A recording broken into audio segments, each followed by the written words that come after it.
Buongiorno, ben ritrovati. Oggi sono qui in compagnia di Franco Weimaro, che vedete laggiù alle nostre spalle, che adesso raggiungiamo, e andremo a parlare di rose, logicamente, ma andiamo a parlare di potature, cosa molto importante in tutte le piante, ma soprattutto nelle rose, perché ci permettono di dare anche, diciamo così, una forma alle nostre piante, giusto? Adesso principalmente parliamo di potatura estiva, perché per fortuna siamo in estate. La potatura estiva è diversa da quella invernale perché è molto meno invasiva. Noi nella potatura estiva, dopo la prima fioritura, ci limitiamo ad andare a tagliarne un terzo della nuova vegetazione. 30%. 30%, più o meno. Non è che dobbiamo prendere le misure, certo. Possiamo andare anche un po' a occhio, l'esperienza detta.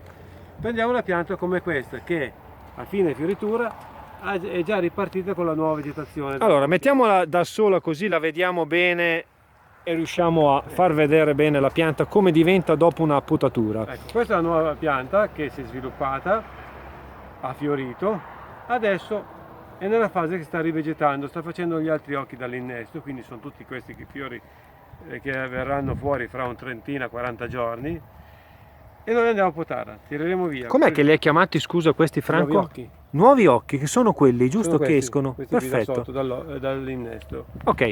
Andiamo prima di tutto a tagliare via i rami secchi che si sono seccati nella stagione. 1, 2. Proprio dove inizia il secco. Esatto. Il secco va tolto tutto. Va tolto tutto, perché è fonte di malattie. Poi andiamo a tirare via i boccioli sfioriti, che sono questo, che è partito molto male. Questo di un terzo lo andiamo a accorciare. Ah, ok. Avendo accortezza di lasciare sempre la foglia rivolta verso l'esterno, da dove partirà poi con una nuova vegetazione. Di un terzo anche questo. E eventualmente diradiamo qualche ramo all'interno, ma poco così. Basta così per l'estate. Questa è l'estate, quindi l'estate abbiamo tolto sostanzialmente il secco e il fiorito. Esatto.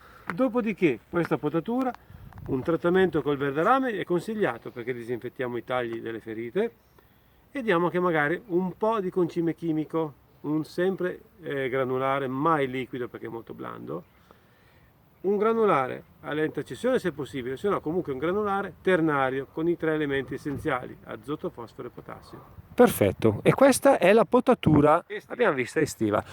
Per quella invernale invece cosa possiamo dire, visto che non essendo inverno, però possiamo dire cosa c'è di differente? C'è differente che invece di partire dall'alto noi partiamo dal basso con tali nodi, lasciamo solo un terzo della vegetazione. Qui c'è 1, 2, 3, tagliamo qua. Ah, quindi questo si taglia via. Allora, in inverno più la rosa viene tagliata bassa, più la rosa si spuglia, più la lasciamo in alto, più si vuota di sotto e fa il ciuffo sopra.